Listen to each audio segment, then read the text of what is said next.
Hey, what's going on, everyone? Welcome to another episode of About Abroad, where it's my job to introduce you to people who have built amazing lives for themselves in various foreign corners of the globe. We're talking with expats and thought leaders about moving abroad, remote work, visas, and all the fun and practical knowledge that you need to know to follow in their footsteps. If you've ever dreamed of making a life for yourself overseas, maybe working remotely or embracing long-term travel, retiring or studying abroad, or even just taking a peek inside life beyond your borders, you've landed in the right place.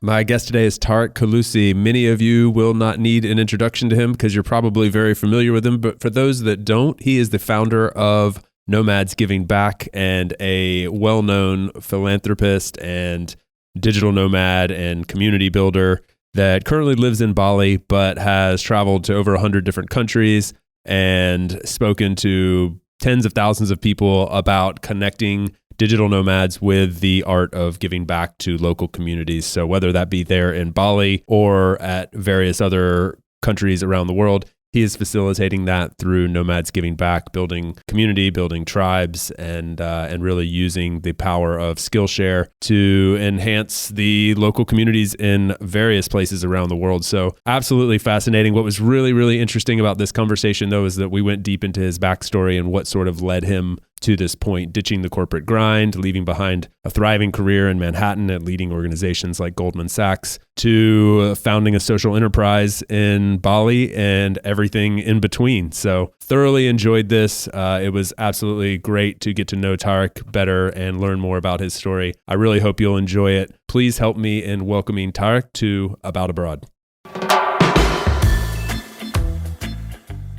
Hey, Tarek, welcome to About Abroad. Man, I'm so excited to have this conversation. Thank you for stopping by. Thanks, Chase. I'm excited to be here too. Yeah, it feels like we have this growing Venn diagram of friends and acquaintances in the virtual world that little center space of the overlap between the two of us is getting bigger every day. So it's really cool to finally meet you. Yeah, it's so true. We have so many friends in common, and I feel like I know you already, especially from listening to your podcast.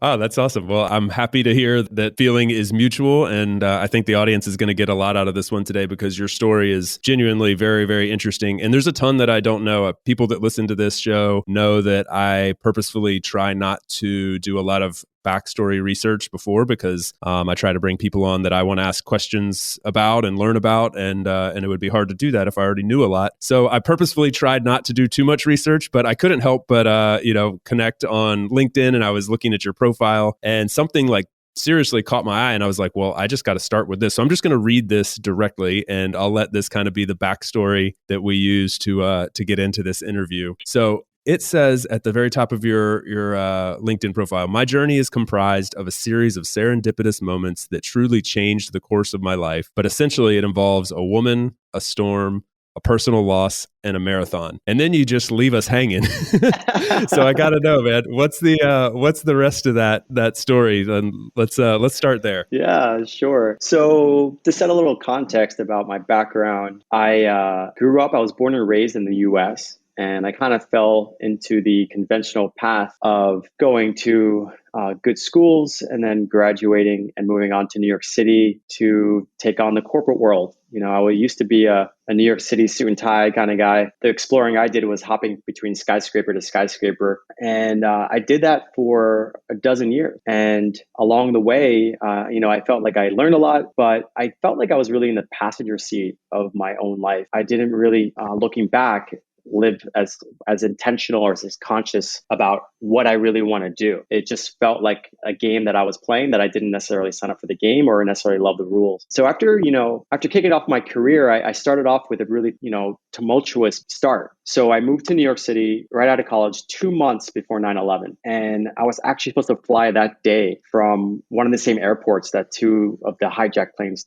took off from. And, having that tragic day happen affected so many people, including me. And then several months later, I lost my job. I was working for Arthur Andersen at the time. And at the time, it was my dream job. And most people knew that kind of company back then. But these days, they haven't heard about it because that year they went under in the biggest corporate scandal of our lifetime with Enron. So, I arrived to New York ready to take over the world. And then bam, my city got attacked. I lost my job. I was unemployed for half a year. And it was the biggest, hardship in my life up until that point. And what happened then is like, I felt so vulnerable, and I decided I never want to be this vulnerable again. So what I did is I prioritized my professional growth and my career above anything else to a fault, where I just busted my ass for the next dozen years. And then, I had the typical 2 steps forward, 1 step back, roller coaster career. But all in all, when I got to my early 30s, I found myself having made it by some people's standards. But I didn't feel happy. I felt like something was lacking. So around 2012, these 4 mini stories all happened at the same time that really shifted my life and changed the course of my path. So the first thing is, a sad story. My cousin, who was a little older than me, suddenly died. And for me, that was a real wake up call, having lost someone for the first time that I knew, especially well before their time. And I look back and I just realized that was a critical wake up call, that my life will end too one day.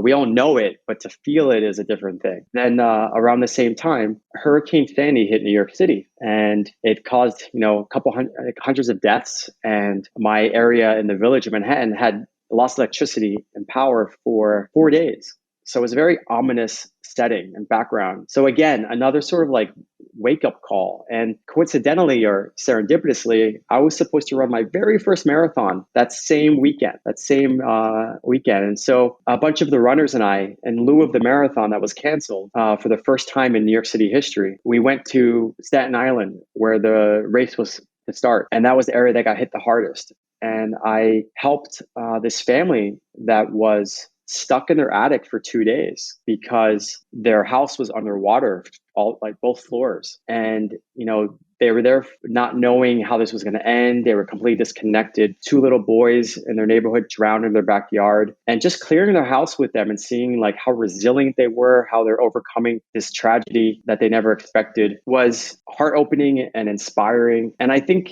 both these stories about my cousin's death and this hurricane effect are sad, but there's a silver lining in it, and that it can really remind you about what matters and how to, appreciate life, and can be inspiring in the resilience that exists. So I ended up running that first marathon 2 weeks later in Philadelphia, the city of my birth. And, no one would have imagined, and especially me, that I was able to run a marathon, because my history wouldn't have shown that. I was not very fit. I smoked cigarettes for 23 years.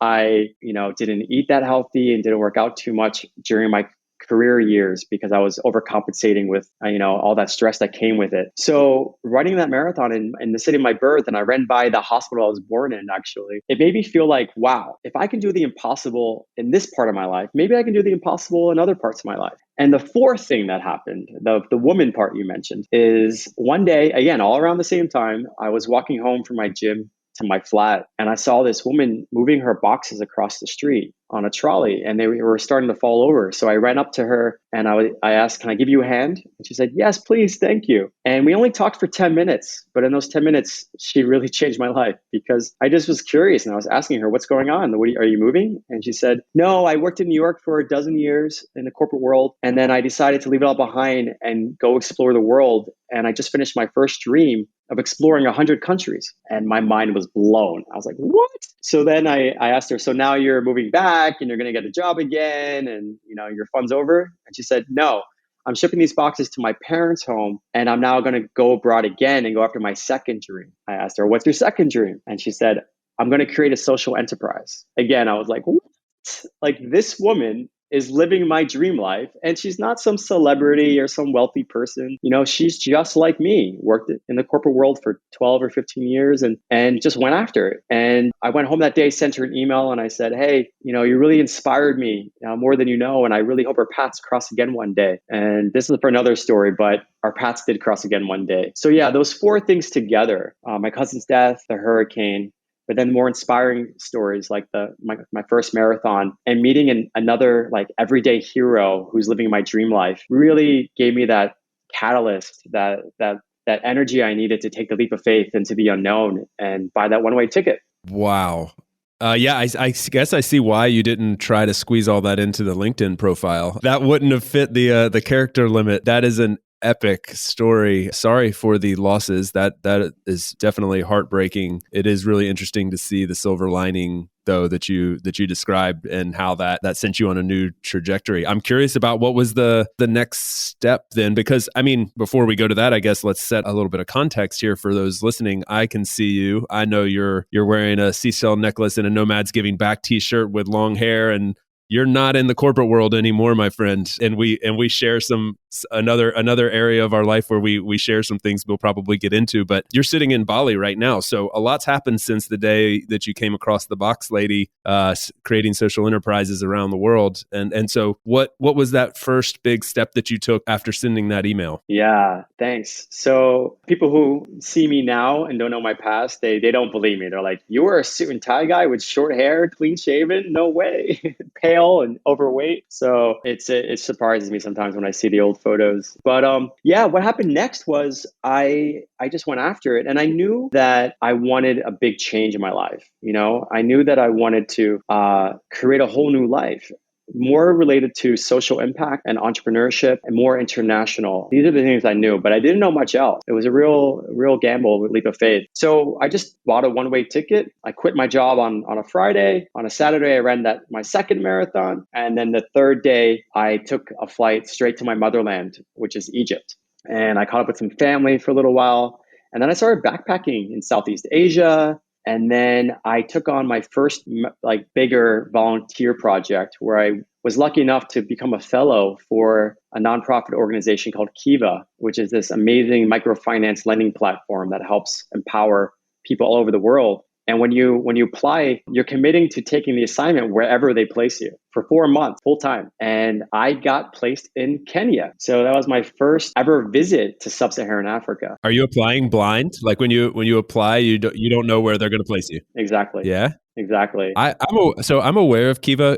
I would love to just before I would love to learn a little bit more about that, whether that's at this point in the conversation or later. It's a very cool concept, microfinance and supporting locals in these kind of economic endeavors. But I think it's something that like doesn't get talked about enough in this world that you and I live in even. So it'd be cool to dive into that at some point in this conversation. I find it fascinating. Absolutely. I mean, I can give you like you and your audience a 30-second clip. Basically, it's a crowdfunding platform for giving microloans to people around the world. And so you can go to kiva.org and you can search based on anything you want, almost like buying a flight, like which country you want to help someone in, what kind of industry. So you can help Mary, who's a farmer in Kenya, who wants $300 to buy 2 cows. She's got 3 kids, and what it is it's a loan. It's not a donation. So Chase can lend $25. I can lend $25 and 10 more of your listeners. And then all of a sudden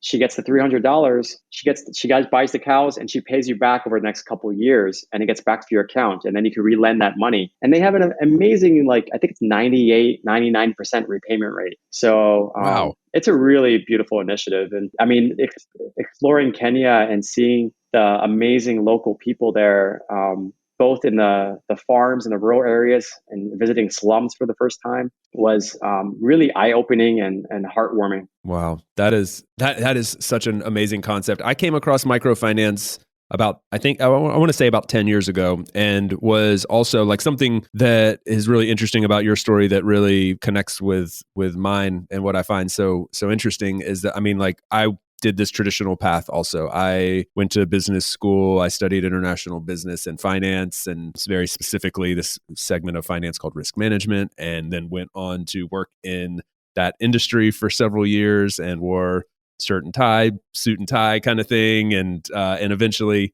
transitioned out of it. So I say all that to kind of say I had this like financial background. And when I came across this concept during my more like nomadic years after I had left that life behind, I was kind of looking for ways to connect those dots. Like, hey, I kind of have this useful skill set that could be used elsewhere, but I don't really know how to use it in any other way than the corporate world. And so it was really inspiring to come across this concept of microfinance and helping entrepreneurs in these kind of struggling areas And for some reason, I haven't gotten into it as much as I would have liked to. But anyway, I'm happy that you bring it up today because it could be something that I feel like, aligns really well with the About Abroad audience, with what you guys are doing at Nomads Giving Back. So it's kind of serendipitous that it comes up again now. Absolutely. And I love that we have so much in common. Yeah, the concept of Kiva, the fact that, you could park a few $100s in there, but actually have a few $1,000s worth of impact if you just leave it in there and keep relending it over and over like I did. And it's kind of cool to see people's stories and know that you played a little smart part in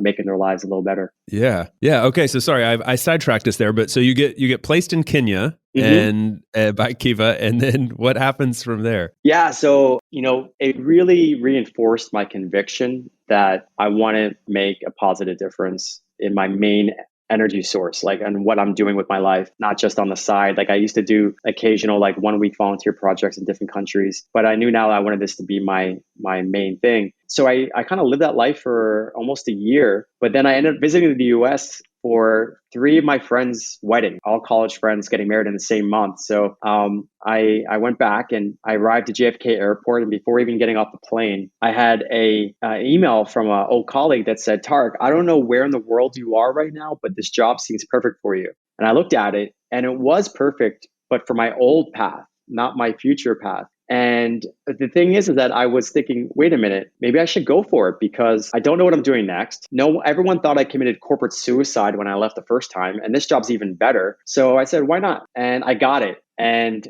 I took it. And within a few days, I realized I made a mistake because, going from feeling like I was really, making a difference and having an adventurous life and connecting with amazing locals, but also just really amazing foreigners that are a little bit more like-minded in the path I wanted to take my life. And then going back to the suit and tie where the value system is a little bit different, it just didn't feel right. It felt like I was swimming upstream, but I had, made this commitment. And so I gave it a year and then decided to take the whole leap again. And then I did the same thing where I resigned and ran this time a double marathon in San Francisco. And the very next day, one-way ticket straight to the Taj Mahal and started my journey again. And and then I realized I wanted to really now focus on my personal growth as well and my wellness. So I spent quite a bit of time, like into the years of just backpacking around the world and doing some crazy adventures. Like when I arrived to India after the Taj, I did the craziest thing in my life. I drove a rickshaw, like a tuk-tuk, across India from top to bottom, 4,000 kilometers. What? You're instantly the most interesting man in the world, at least on this podcast. You drove a tuk-tuk across India? Yep. 4,000 kilometers. How fast are the, like, what do you think top speed on one of those is? That's a good question. I'd say, I don't know, 40 miles an hour, but it's not intended for highways. It's really meant for just cities. And people thought I was insane. I probably was a little bit, and it was an adventure. I mean, driving all day, every day from sunrise to sunset for 2 weeks and getting lost, like both literally lost, but figuratively. And, that was, the moral of the story for me is I wanted to lose myself. I wanted to lose my old identity. They say that there's a saying, you need to lose yourself to find yourself. I like to think it's also not just finding yourself, but creating yourself, trying to find those experiences, whether it's a wild rickshaw run or challenging yourself with a marathon or any sort of thing outside your comfort zone. That's how we become the new version of ourselves. And yeah, it was an adventure. I have so many questions about this specific India trip, but I am really curious about something. If you don't mind me asking, and we'll edit this out if it's too personal. But go for it. Roughly speaking, at what age were you at when you kind of made these big changes? I ask that question because I think a lot of people get stuck right in the rut. They follow the career path that you were following and they're so deep into it. There's like this, you don't want to lose what you've invested. Yes. And so you're like, I'm 10 years in, I only got 20 more to go. I might as well stick it out. And what stage were you at in your life age-wise? And then, maybe shed some light on like what advice you might give to somebody in a similar position. Sure. No, it's a great question because that was the thing I was stuck with because I had invested in this career, especially in a specific niche where I thought, if I leave it, the whole gap in the resume and, will I be employable again and all that. So I get it. I was around 33, 35 the two times. So I was about 12 to 14 years into my career. And it's kind of like you're climbing this corporate ladder on a wall and you keep climbing. And then you look across the way and there's another building that you'd rather climb. But you know that the higher you go on the wall and when you're on, you have to climb back down and then cross over and start over again. So it can be overwhelming. I totally get it. But if you think about it, if you're driving on a highway, that moment when you realize maybe I'm going the wrong way, and then you realize more and more, okay, I am going the wrong way. The only way to get to where you're going is to turn around. You have to make that change. It's so true, man. I mean, I'm enjoying this so much because I just see all these, like I'm listening to your story, and I don't have a very cool tuk-tuk story across India, so I won't try to connect those dots. But I so relate to what you're saying there and have had, I don't know how many conversations with people in that similar spot in their life. And they're just like, I want to do that. I want to do what Tarek's doing. I want to do what you're doing. I want to go live in another country or travel the world.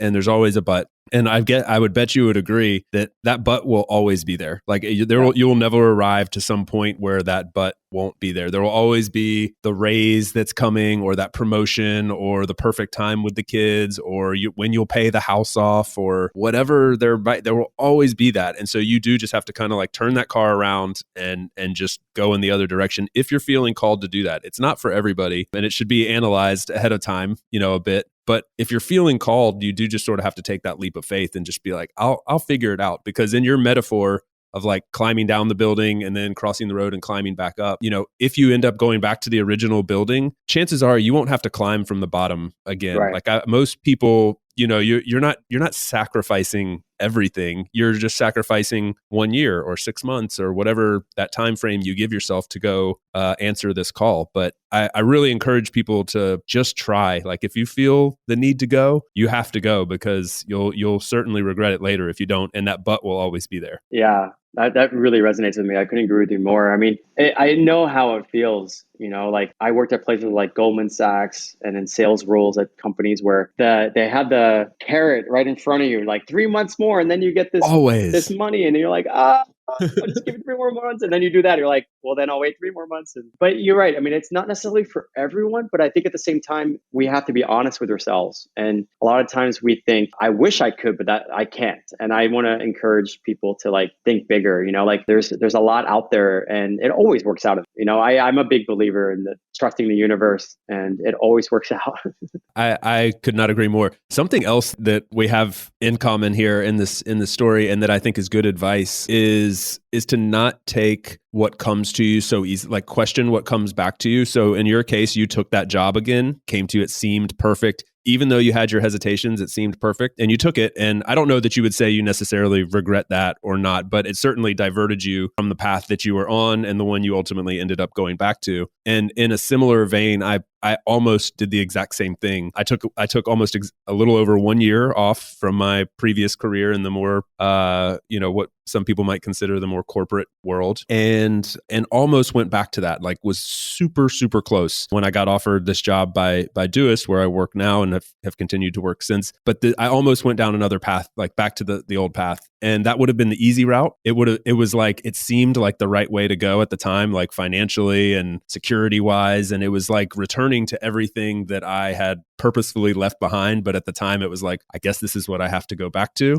And so anyway, I guess it's just to say like, along when you take the road less traveled, there's always like exits back to the interstate, so to speak. And don't necessarily take those just because they present themselves. Like maybe push on the road less traveled a little bit longer and see where that takes you. Because if you've made it that far down that road, there's probably something really good just a bit over the next hill. And so I've seen that play out multiple times. I don't know if that resonates with you, but that's something that kind of stood out to me in your story. Absolutely. Yeah. I think just increasing our level of awareness about what feels right, like intuitively. And I think that's what it was. I started to dabble in some of these things and I tested some things, but it's a gradual process to become convicted in your beliefs and what you really want for your life. And we have to try different things, and then eventually something will feel more right. Yeah, absolutely. We'll be right back to the show after a quick break for a note from our sponsor. This season is brought to you by my good friends over at Insured Nomads. They're the absolute best in the business when it comes to providing health, travel, and medical insurance for nomads, expats, and really just all forms of world travelers. I know insurance is often something that's overlooked when we're fantasizing about traveling the world, but it's absolutely necessity that we address this because often the policy you have in your home country isn't going to cover you while you're abroad. And it's also a requirement, as a lot of people may not realize, to actually buy private travel or expat insurance, as it's called sometimes, to obtain a visa or even enter certain countries. So fortunately, there are companies like Insured Nomads to help us with this. Not only do they have excellent coverage and great prices, but they're also providing a first-class experience with additional perks and best-in-class technology via their app. It's an amazing experience. I can't recommend it enough. Now, this is a company that was built by world travelers for world travelers. So they know what it's like to find yourself in a difficult medical situation abroad, and they want to keep you from having that same bad experience. So the next time you're planning a trip abroad, whether it's for a week or a lifetime, check out Insured Nomads via the link in the show notes. Okay, now back to the episode. I'm sure there's a lot of cool tuk-tuk stories and stuff in between India and where you are today in Bali, but let's, for the purposes of time, let's make sure we get to the fact that you live in Bali now. You founded this amazing organization called Nomads Giving Back, which probably most people that listen to this show are aware of on some level or another. But I would love to kind of dive into that, talk more about what Nomads Giving Back is, and a little bit about the story of you creating it. Absolutely. Sure. So where we left off on the journey was with India. And yeah, a few things happened, but basically I focused a lot on exploring the world and doing some volunteering and advocacy and fundraising along the way. And it really made me realize that that's what I want to do. I want to get something more into social impact. When I got more into my wellness, I started running marathons wherever I went. And then that brings me to this point where I was visiting Bali along the journey. And a couple big things happened. One is I discovered this nomad movement, right? I kind of knew that people were doing this, but I didn't know much about it until I started visiting co-working hubs and going to events and conferences. And I fell in love with the nomads because so many of them are leaving the conventional life behind and facing their fears and going after their dreams and in a very entrepreneurial way, working remotely. And I had worked remotely back in New York 4 years, even before it was like most people did it. So I saw the potential that it was going to take off because I thought, why wouldn't you rather live in a place like Bali if you could? Because I definitely would have. So I knew that I wouldn't get an impact. So I'd often ask them, how do you connect with locals? And how do you give back to the communities that you're calling home away from home, And most of the time I hear the same answer. I don't know. But most of them would say, I don't know. But if you figure it out, let me know because I want to do the same thing. And so when I heard that enough times, I realized, okay, there's this gap. There's this opportunity for mobilizing the collective power of the nomad movement so that we can help answer that question. I want to give back and I don't know how. And, then a lot of these thoughts were stirring around my head. And then I had this opportunity to join something called the Bali Hope Ultra, which was Bali's first ultra marathon from coast to coast, 84 kilometers top to bottom. And it was a fundraiser for the Bali Children Foundation and Classroom of Hope. And the whole concept was really so inspiring for me. It was the whole goal was to have a small group of runners, there was only 13, to run that 84 kilometers to raise 100,000 Australian dollars to put 100 kids through school. And, when I saw it, I felt like I need to do this, even though I didn't know if I could, because it would have been my hardest race. It also would have required a big fundraising effort, which means putting yourself out there, telling everyone you're going to go do something, asking them for money, and all that I was afraid of. That I wasn't as comfortable putting myself out there back then. But I went for it, and 13 of us did it. We raised those funds to put the kids through school, and it was the most beautiful, inspiring journey of my life. And it was during that I conceived of the idea for Nomads Giving Back, with all those thoughts in the back of my head, we got to get more organized.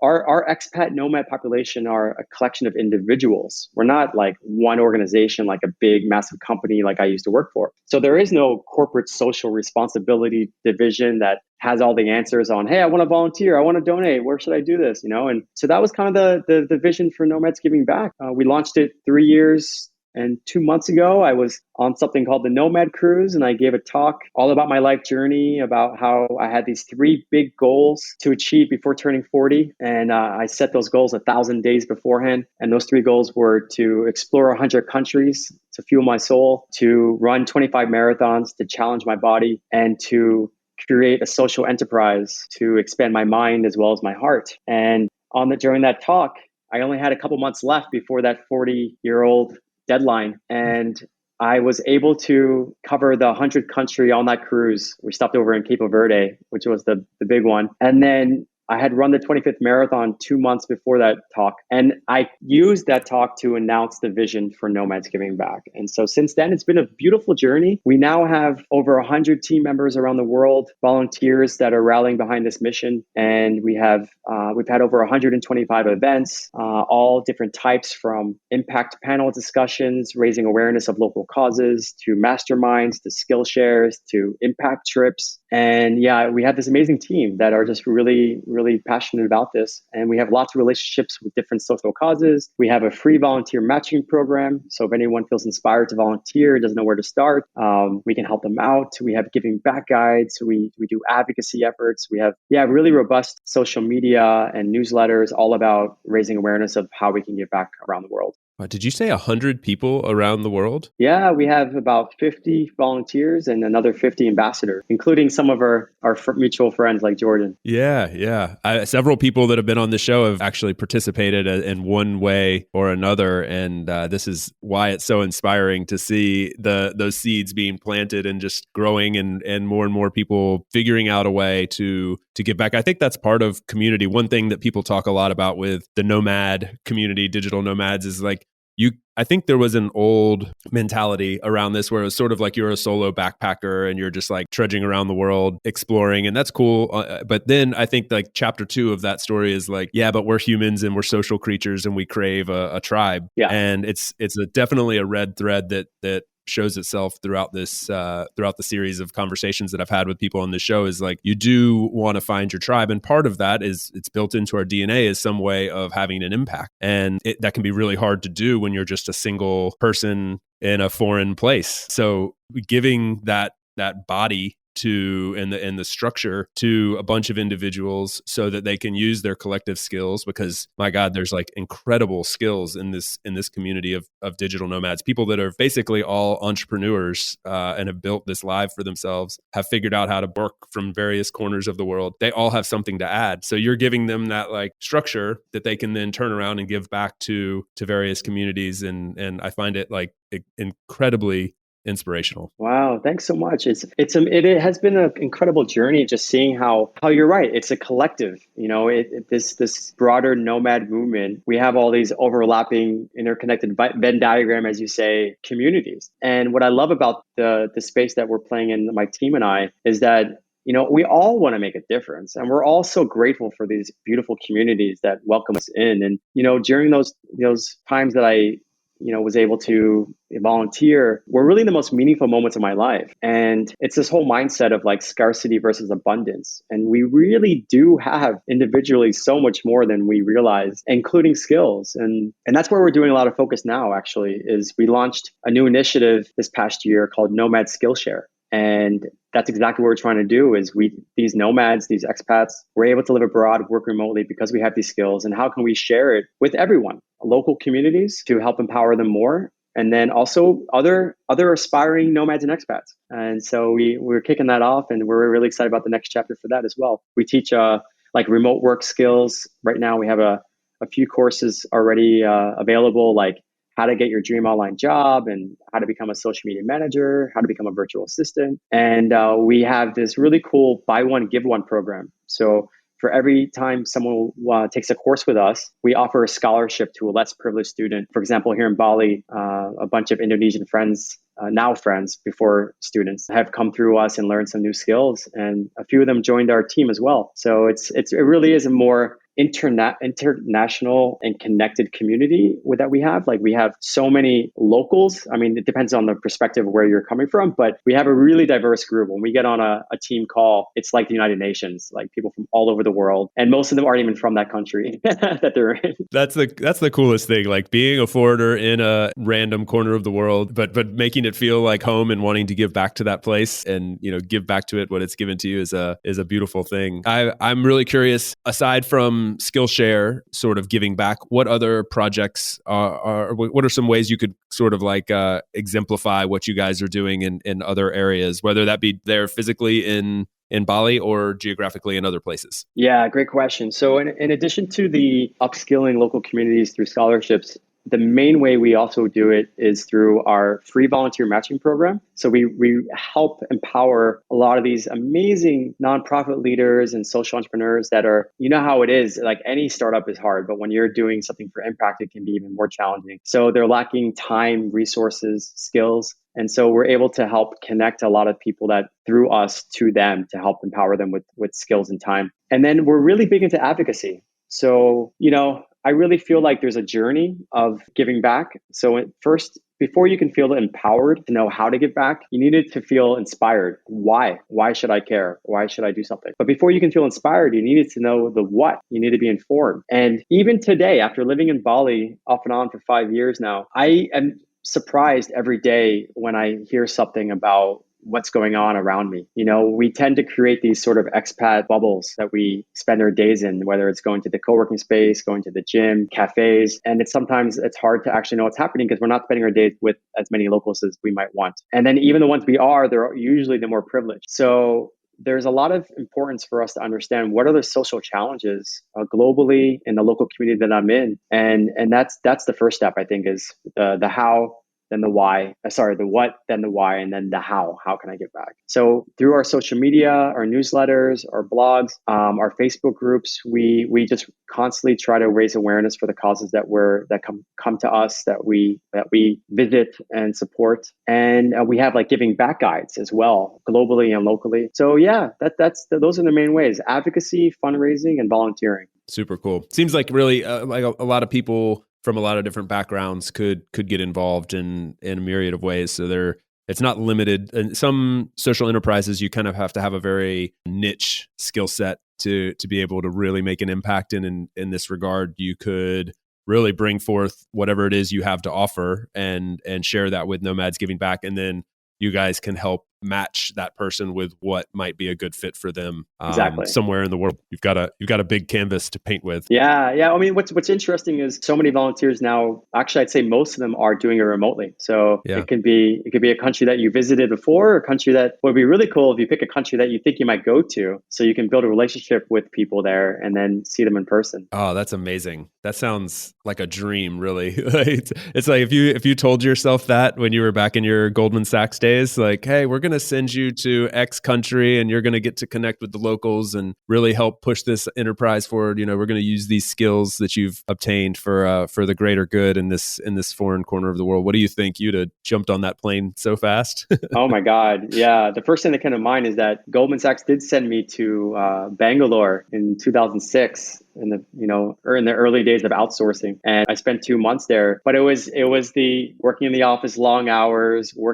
connecting with the privileged, living in the high life. And now it's quite the opposite, where there's not much money, but there's a lot more heart. Do you think your corporate days helped you as a leader, in the social enterprise world, or is there really no connection? That's a really good question. I would say both. I would say yes, of course, there are a lot of transferable skills. I did learn a lot, despite some of the challenges that came with the corporate life. They did teach me a lot. There's some really impressive, great people. But it's a very different game also. I realized, I lead a pretty big team now, and someone just asked me a couple of days ago in an interview, what's your biggest goal? And I just want to become a better leader, because I think it is challenging to lead a grassroots, very low budget, but large organization that are volunteer based, globally dispersed, part-time. Like any one of those things makes it challenging, right? Like globally dispersed, part-time, volunteer, different cultures. That's what makes it fun for me. It's the challenge. To answer your question more specifically, like I did not learn how to lead without authority for this.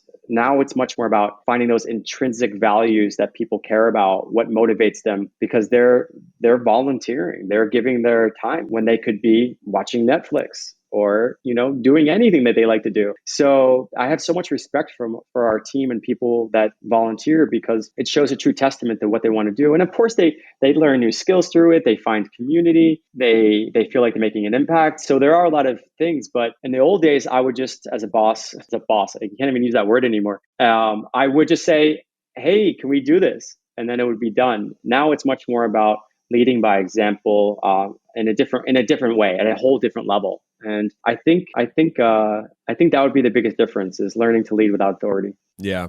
Yeah, it's a totally different ball game, but I imagine there are those transferable skills that came over with you, and even from just like an organizational standpoint, you were exposed to the way businesses run and the way different people interact. I mean, going to Bangalore for 2 months probably taught you stuff that you don't even really think about on the surface. I know that's been the case for me, like just having the exposure to a global team and seeing the way people interact, the way people approach similar problems, but from two different parts of the world, observing that and then being in it, you really are kind of like indoctrinated in a whole different way. You're like, oh, I was brought up to believe this is how we approach these problems, but I see that someone from this part of the world approaches them this way. And without even realizing it, you're just getting a whole new form of education. It's one of my favorite things about being in a foreign place and living in different parts of the world, is like you just get, without even trying, you're just learning all these new things. And it's so incredibly stimulating, because you're thinking, I always thought we'd went down this path this way, and I see this person over here who totally thinks you go down this path this way, and somehow we intersected. Yeah. And it's just an amazing thing. I had someone on the show a couple seasons ago that was talking about how she took her newborn on a trip abroad when, like, after she had been nomading for a long time, then had a new child, and was like, okay, now I want to keep traveling, and went to somewhere in Southeast Asia. And she was learning to raise someone from North America, learning to raise a newborn in Southeast Asia. And there were so many little things that she was like, I always thought you did it this way. Like she talked about just like, oh, we always buy a little jar of pureed apples. She's like, over here, they actually take the apple and scrape it little by little and feed the baby with the hand pureed apple. And so she did that, that's what she learned to do. And I don't know, these things are just so interesting, and it's what keeps life really fun. And I think it's what attracts a lot of digital nomad types, expat types to go explore the world, is just to keep those little day in and day out activities new and fresh and exciting. Exactly. You nailed it. I mean, questioning your assumptions is like so important to grow and to find things more interesting. And, I think when you change your environment and you create these unexpected adventures or try new things like the baby food, you just make it. Like whoever thought, if you're always buying the baby food from that jar, you don't actually sometimes think about, well, what do people do without buying it from the store? So it's like, it just makes you go back to basics sometimes. I know exactly what I love the going back to basics is the right way to frame it, because it does kind of put you back in like it's sort of like when you're a little kid, you're a sponge. You're just everything's new and exciting, and you're learning new things all the time. And it sort of does that to you again, going to a foreign place. Sometimes exactly. It sucks feeling like an infant. You're like, I'm trying to process this paperwork and I don't understand what you're saying to me. I feel like a 3-year-old, like, can somebody please help me? But then other times it's really fun. And most of the time that's the case. I'm really curious with you. What is it about Bali? I mean, you mentioned you've been there for the better part of 5 years now, off and on. So, Bali's a place that people from around the world know as a digital nomad hub now. But what is it for you that really calls you to call this place home? Because theoretically, you could live wherever you want, and Bali's where you sort of put down some roots. Yeah, you're absolutely right. So, I mean, I kind of like to think of it as I went to the buffet and I sampled everything. And then I was hungry and I went back for seconds to my favorite few. And then now I'm pretty full, but it's a buffet. So I'm going back to my favorite 1 or 2 dishes all the time now. And my favorite 2 are, like you mentioned, Bali and Colombia, Medellin specifically. And that's where I spent most of my time the last 4 years or so. The last 2, I haven't even left the island of Bali. So I'm not sure how that's going to affect my nomad reputation, but we're like aging nomads, man. We're like I tell people I'm a really bad nomad these days, because I'm pretty settled, but like I travel a few months a year. I don't know if you can give me that title anymore. I'm willing to relinquish it, I guess, but yeah. So there's so many things to say about Bali. Like, A lot of people probably already know this, but it's just, beautiful people that are so open-hearted, welcoming, hospitable, rich in culture, really strong community, and they're very welcoming to the foreigners. And I think also the nature, there's so much here. So those are like the obvious things to say, like the people and the place, the environment. But it's also not just the locals, it's the foreigners. There's so many interesting, inspiring friends of mine that are creating new things and like on the very cutting edge of certain ways of looking at life and technology. And there's constant amount of like workshops and events, even during these crazy times. It's you feel like you're almost at a conference sometimes. If you just look at your WhatsApp feed, you can see like, okay, should I go to this Skillshare, this mastermind, this breath work, this yoga, this dance, this, speed dating thing? Like there's a million things to choose from, and they're led by your friends. You quickly, especially these days, the last couple of years, there's a much smaller group of people here that are longer term. So I feel like I almost know, sometimes it feels like you know everyone, which is a very fresh, refreshing feeling for me, because I spent most of my life in New York City, most of my career anyway. And to be able to like just go to a cafe or co-working spot and just know a lot of people, it's nice. But there's one more important thing to answer the question. And I think I tend to gravitate towards the places where I had the most personal growth. And Bali, for me, I just had an incredible experiences. And because of those experiences, I'm emotionally attached to this. Same thing with Colombia. I also had some very special experiences there. So on top of that, the people, the environment, and the experiences, I'd say. Yeah. It's a place that's escaped me. I haven't made it to Bali yet. And but it's world renowned for those things. And I can't wait to come give it a shot. Where specifically are you, if you don't mind me asking? Are you in one of the major hubs? Yeah, I'm in one of the major hubs. Canggu. Canggu is the one that's on the beach that just became a massive nomad capital just in the last 5 years. Like I was visiting here 5 years ago, and there was like one or two co-working spaces that people went to, and that's wild. That's wild. It's been like expedited so fast. I mean, it's incredible, because that feels like that is like the Manhattan of digital nomad hubs, right? But 5 years ago it wasn't. Maybe it's more like Dubai in that case. It's like this has just been built overnight. There's a co-working hub that popped open here this past year, and they went big, so much bigger than the other ones, and it's so modern. It feels like a WeWork, and apparently they sold out and had a wait list. Yeah, so I think it's going to change. I think this whole area and the nomad capitals are going to. I think the number of nomads and expats living abroad and working abroad is going to grow exponentially. I mean, I think we all believe that. It's not if, it's when. Yeah, it's an inevitability at this point, I think, and it's amazing to see how far it's come. Do you know Igor from Running Remote? Yep. Yeah, I assume so. He was telling me the story. He's been on the show, and he was telling me the story about how when he first came to Bali, I want to say it was like 12 years ago or something like that. He remembered being at this meeting where they were like talking about creating this thing called a co-working there. And I don't know if it was in Ubud or in Chengdu, but he was like, I'm guessing Ubud, because I think he lives there. At least he was when I last talked to him. And I used to live there. And that was my first co-working. I was like, what's a co-working hub? And this was 2016. That's what he said. He was like, guys, I don't think this whole concept's kind of stupid. Like, people working together from different companies, nobody's going to do that. And now to hear that story, how far it's come. I do want to ask, while we're on the subject of Bali, as an American, do you find it fairly easy to kind of settle down there? From like a visa standpoint, from entry exit requirements. We don't have to go into super deep details, but just generally speaking, what's the situation like for you? Yeah, great question. It's easy. I mean, it's all relative, compared to other places, and I know that things are changing all the time with the post-pandemic era. But what a lot of us did is that we decided to step it up a notch, because I think there's more of the slow mad concept now. If you're going to make the effort to travel these days, it's not as easy to hop in and out of places with all the regulations. So most of the people I know do more of a longer term visa process. It's called a KITAS, so that you can legally work rather than doing the short term, like touristy thing. And in the old days, pre-pandemic, what most people did was they would just hop in here for like 60 days and then do a visa run. You would just like hop on a plane to Singapore for a day or two. Some people don't even leave the airport. They go shopping at the airport and come back. And it's a workaround. But most people I know are more longer term, more than the 2 months. And so they want to do it. And also it's nice to do it, obviously nice to do it as legally as possible. people. And so to work here legally is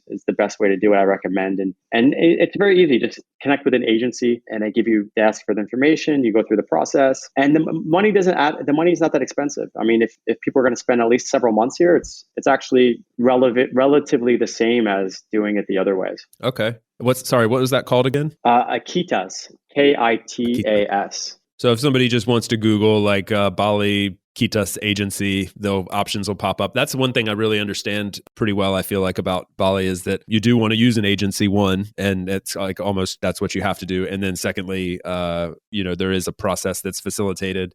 And they make it pretty easy. Is that fair to say? Yeah, I do. But I'd also just advise your audience to use one that someone has used. It's good to have references because they're not all the same quality, and there are some crazy stories about some of them. So feel free to message me, and I'll give you my advice on the ones that worked well for me. And there's so many Facebook groups that are like Nomad Facebook groups, and we have our own community at Nomads Giving Back, Nomad Skillshare, where you can post these kinds of questions, and people would give you recommendations. Awesome. Oh man.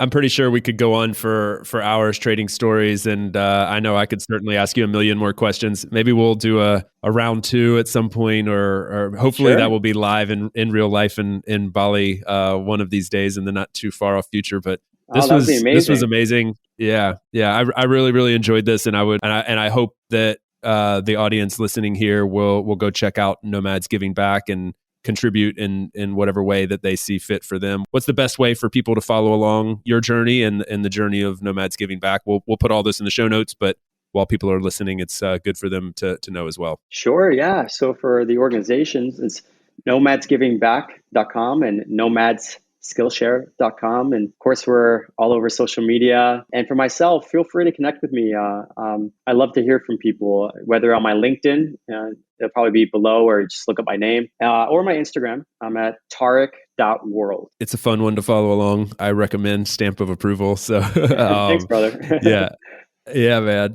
I want to thank you again for taking the time. I know you're very busy, but this was a lot of fun, and I'm sure people listening really enjoyed hearing more about the journey as well. So thank you for all you're doing, and great to finally meet face to face, and look forward to the next one. Yeah, and keep going, brother. I love your podcast. I listened to just a few of them today. Like I said, we have so many friends in common, and I just love hearing their stories. I learned things about my friends by listening to your podcast. That's the greatest compliment you could give me. Thank you. Yeah, well, I hope that cycle continues, and people will be messaging me going, "Oh, I didn't know that about Tarek." So that I learned a lot. Hopefully your friends will as well. Keep inspiring, brother, and thanks again for the opportunity. Likewise. We'll see you again soon. Thanks for tuning in today from wherever you are in the world. Once again, I'm Chase, and this has been another episode of About Abroad. For those of you wondering how you can best support the show, I have made it super simple for you. Just go over to the show notes of the episode that you just finished listening to and click on one of the 2 following links.